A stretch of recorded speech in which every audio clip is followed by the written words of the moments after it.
Assalamualaikum warahmatullahi wabarakatuh. Perkenalkan, nama saya Ferry Irawan.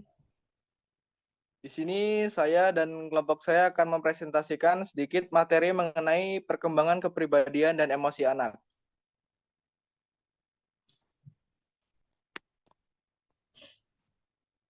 Next. Di sini untuk anggota kelompok ada saya sendiri. Yang kemudian ada Muhammad Rizky Aprizal. Yang ketiga ada Tessa Oktavania. Dan yang terakhir ada Inawati. Next.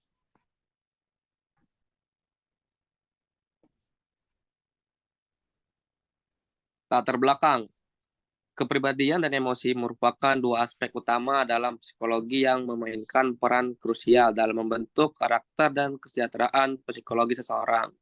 Bagi anak-anak, perkembangan kepribadian dan emosi merupakan proses yang kompleks dan dipengaruhi oleh berbagai faktor, termasuk lingkungan keluarga, interaksi sosial, pengalaman hidup, dan faktor-faktor biologis. Anak-anak pada usia dini sangat rentan terhadap pengaruh lingkungan mereka. Pendidik perlu memahami bagaimana anak-anak belajar, berinteraksi, dan bereaksi terhadap lingkungannya. Dengan pemahaman ini, pendidik dapat merancang program pembelajaran yang sesuai dengan tahap perkembangan psikologis anak-anak sehingga mereka dapat belajar dengan lebih efektif dan berkembang secara optimal. Next. Perkembangan kepribadian pada anak. Yang pertama, masa bayi. Masa bayi merupakan penentu kepribadian di masa yang akan datang seorang individu. Peran orang tua sangat dominan pada masa ini, yakni memperkenalkan nilai dan norma kehidupan. Yang kedua, masa kanak-kanak. Pada hakikatnya, manusia adalah organisme yang pada waktu lahir disebut makhluk biologis, yaitu mempunyai ciri-ciri khas seperti berubah atau berkembang menjadi individu yang khas. Yang ketiga, ada masa dewasa, yaitu perilaku dan sikap yang sudah terorganisir dan harmonis seringkali ditemukan pada individu dewasa. Individu dewasa memahami apa yang dikerjakannya dan mengapa hal itu dikerjakannya. Pemahaman atas sebab akibat mempunyai peran dalam pemecah masalah yang terjadi atas individu tersebut. Selanjutnya yaitu struktur kepribadian adalah aspek-aspek atau kerangka yang membentuk diri seorang. Dalam teori psikoanalitik Sigmund Freud menegaskan bahwa yang membangunkan kepribadian manusia ada 3 komponen, yaitu ide.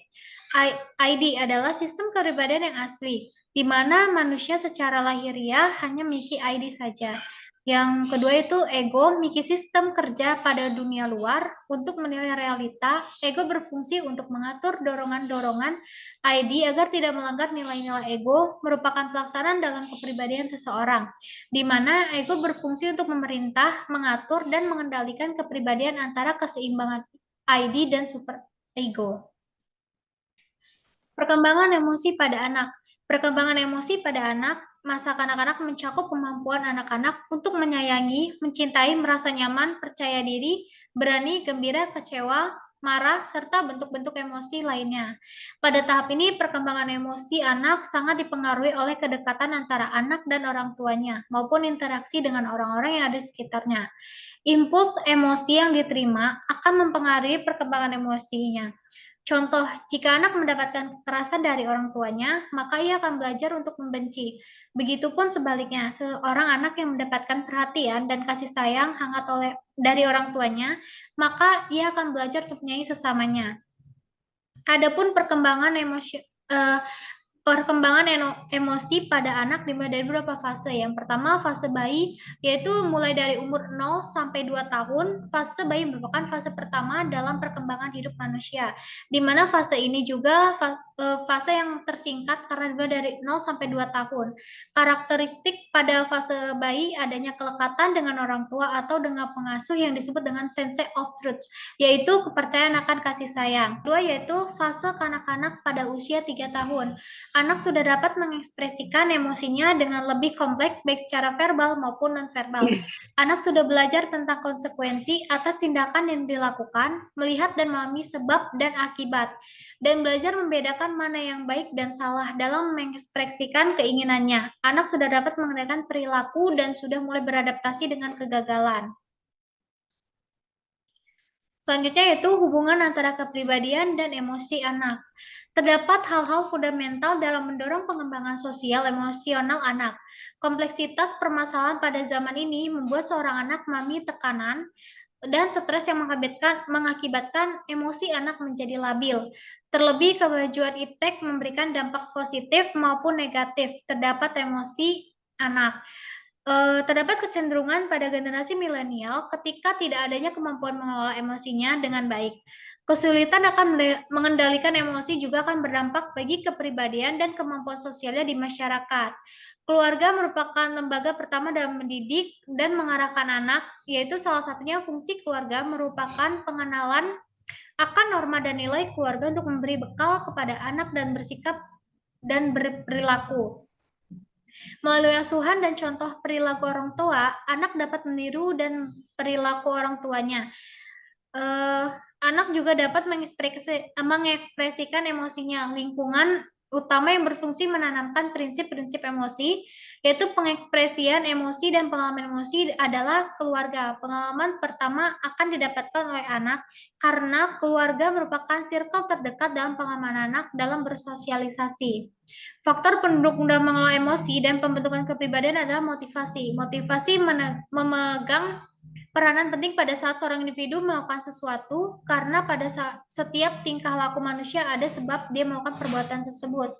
Contohnya yaitu Rina mengambil makanan karena dia lapar. Di balik perbuatan Rina mengambil makanan maka akan ada sebab karena rasa lapar yang dirasakannya. Dengan demikian, motivasi menjadi penerus kebutuhan individu untuk selanjutnya dimanifestasikan ke dalam tingkah laku. Kebutuhan setiap individu sangat beragam, mulai dari kebutuhan yang bersifat biologis maupun kebutuhan yang bersifat non-fisik atau berhubungan dengan fungsi-fungsi mental. Dengan kata lain, pengaruh manajemen emosi dan kepribadian berpengaruh terhadap proses sosialisasi dan organisasi. Ketika individu menggunakan emosi dengan tepat untuk menghadapi suatu hal, maka toleransi yang lebih tinggi untuk menghadapi stres lebih besar. Pembentukan perasaan positif tentang diri sendiri berkurangnya kesepian dan kecemasan dalam pergaulan, sehingga individu mampu beradaptasi dengan lingkungannya dengan baik.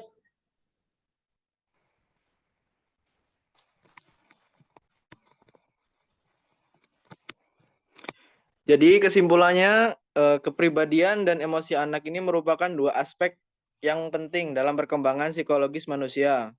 Kepribadian mencakup karakter, watak, dan akhlak seorang yang mempengaruhi perilaku, perasaan, dan cara berpikir. Kepribadian ini dapat dibentuk sejak dini melalui interaksi dengan lingkungan, terutama keluarga dan pengasuh orang tua. Sementara itu, emosi adalah kondisi psikologis yang melibatkan perasaan-perasaan tertentu seperti sedih, gembira, bahagia, takut, dan lain-lain. Perkembangan emosi pada anak ini dipengaruhi oleh interaksi dengan orang tua, lingkungan sekitar, dan lingkungan sekitar. Anak belajar mengenali, mengontrol, dan mengekspresikan emosinya melalui pengalaman dan interaksi sosial. Proses perkembangan kepribadian dan emosi anak melalui beberapa fase, mulai dari masa bayi hingga masa dewasa.